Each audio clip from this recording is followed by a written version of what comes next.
Of course, it's just finished in the first game of the 2022-2023 Premier League season at Selhurst Park. It's ended Crystal Palace 0, Arsenal 2.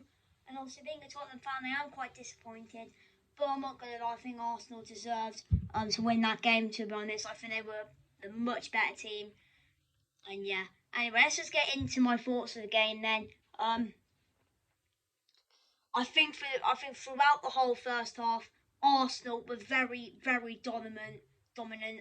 I think from minute one, Arsenal was strong. I think the new signings for Arsenal, Gabriel Jesus, was very well. I think did quite well. He mugged off like 3 Palace defenders. I think Zinchenko had a good game.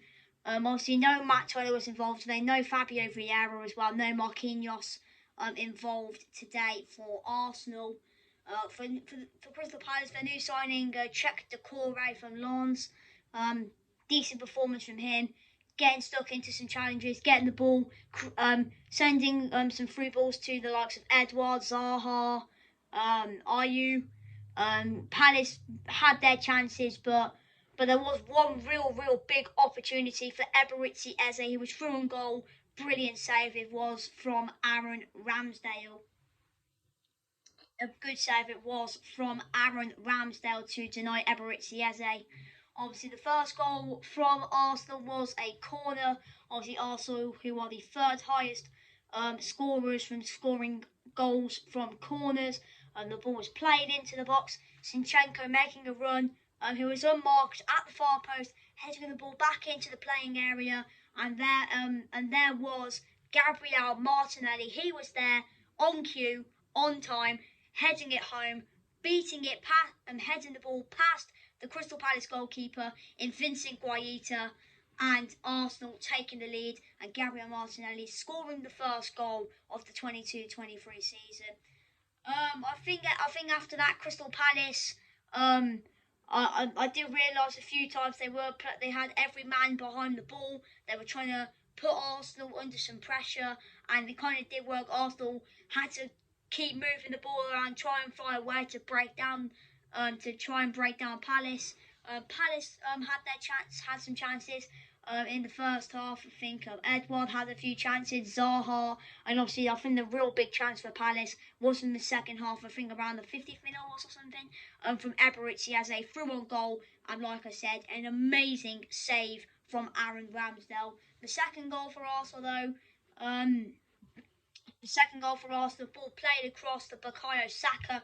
Brilliant touch with his left foot. Obviously, ran a little bit down the line, and then he started to charge, run forward with his left foot, and then was about to shoot, changing to his right foot in the click of an eye, and then he shot. If Mark Guahi didn't head it, it was going wide. If he shot, Guahi didn't head it, it was going wide. Saka shot with his right foot, came off the head of Mark Guahi, and obviously it did go in, and Arsenal getting their second goal. Saka actually nearly scored again to make it 3-0, but good defending by Crystal Palace. I think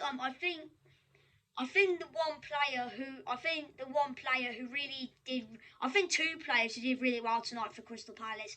I think Joachim Andersen, very good performance tonight from him. And I think the new signing, Cheick Doucouré, I think had a very good game. Obviously, the new signing, £18 million from Lens.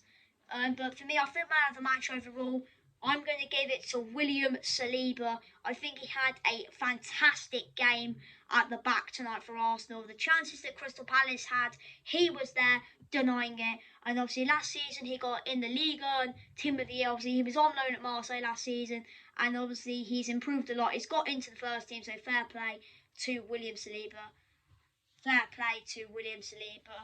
And obviously looking at the team's next matches, Crystal Palace. Who the Crystal Palace got next?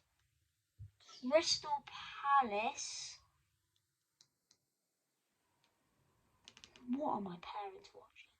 I'm going to say loads of loud noises. Yeah, looking at the team's next matches, let's have a look. Let's have a look. Looking at both teams' next matches, Arsenal are at home next Saturday to Leicester, and Crystal Palace are away it is the first Monday night football of the season. Crystal Palace have a tough trip to Anfield to face Liverpool. But yeah, guys, anyway, I think a few full-time reactions. I'll probably do one for the Fulham game tomorrow, maybe for the Norwich game as well, maybe for a few of the 3 o'clockers tomorrow.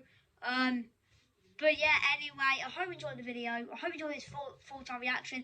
Put down in the comments what were your thoughts on the game, who's your man of the match, and yeah, I'll see you next time. So yeah, adios.